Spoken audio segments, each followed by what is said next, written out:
Greetings, YouTube. You are looking at what quite possibly is, at least in the span of 3 days, the luckiest summoner of the week.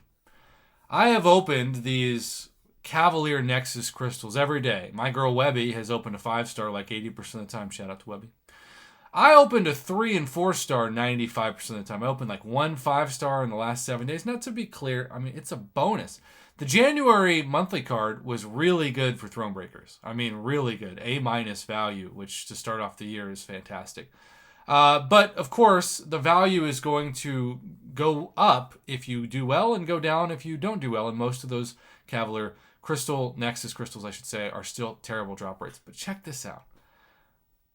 Lucidad 69, Lucidad 69, Lucidad, Mr. L. I don't know what you want to call me, or what I should call you. Needless to say, check this out. 3 days opened, 2 6-star Nexus, 2. And so if you missed it, I finally got my first 6-star of the month. It took 17 days, 18 days, and it's a new 6-star, and it's a good 6-star.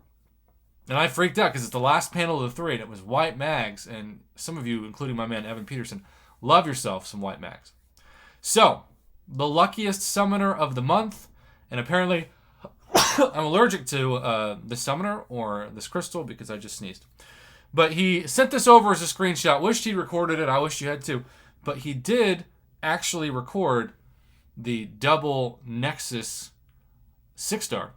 So, double 6-star Nexus. My mind is all over the place. It's only Wednesday, and my brain is already on a different planet, I guess. So, let's look at these individually and grade them. Nothing's going to beat my man Derek's Nick Fury, Warlock, and Red Mags all new in a Nexus. Nothing's going to beat him. All right, first Nexus. Let's talk about it. And okay, so this is a classic Nexus. Tigra is the best champion of the 3, but she's already awakening at SIG 22, and clearly he cares enough to hopefully not use an awakening gem on her, though maybe he hits his favorite champion and go for it. But at least put some 6 stones into her, because if it's not a multiple of 20, there has to be either an awakening gem or 6 stones into her. In this case, a minimum of 2.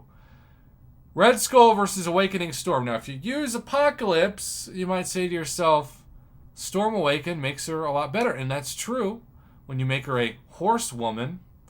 But at the same time, let's be honest, it is not one of those crystals that you can easily get that excited about, or champion that you can get that excited about, because there are far better mutants in the class to use. Red Skull will at least be arena points. So I'm going to say he chooses Red Skull. As always, I haven't watched this before, so who knows? Let's see. And I'm 1 for 1. Sometimes I get lucky. This is pretty easy. All right. Second 6-star. Here we go. The Nexus. Oh, this is much better. The nice thing about having a brand spanking new Angela is, you know, regardless of the next 2 panels of the Nexus, it's going to be a good Nexus. In this case, Taskmaster SIG 20. Inferior Iron Man is maybe going to get a buff at some point, but we don't know when that's going to be. You know, it's funny, though. A couple of times I've done this, and then, like, the news is broken the next day or next 48 hours. Like, I remember saying, man, why would you ever choose Red Mags? And then Red Mags got a buff, and suddenly I look like an idiot. So hopefully, I will look like an idiot eventually, and Superior Iron Man will be this really exciting champion in the game. But for the moment, not so much. Angela, on the other hand, didn't even need a buff, and she got a tune-up back in a few days of 2021, question mark. So, Angela, another easy choice for this summoner. Yeah, I was very confident in that. That was like a 99.9%.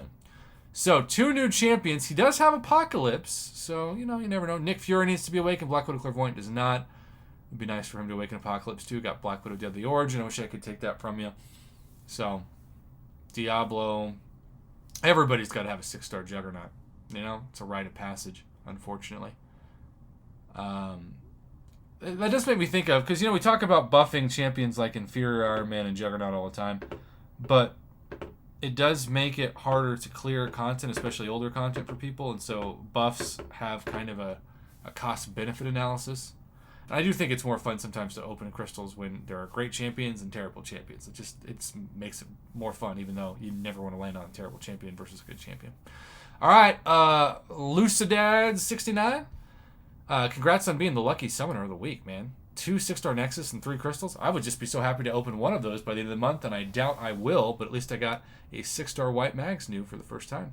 Should I be excited about it? Let me know in the comments. Otherwise, Summoner, thank you for the submission. Have a good one.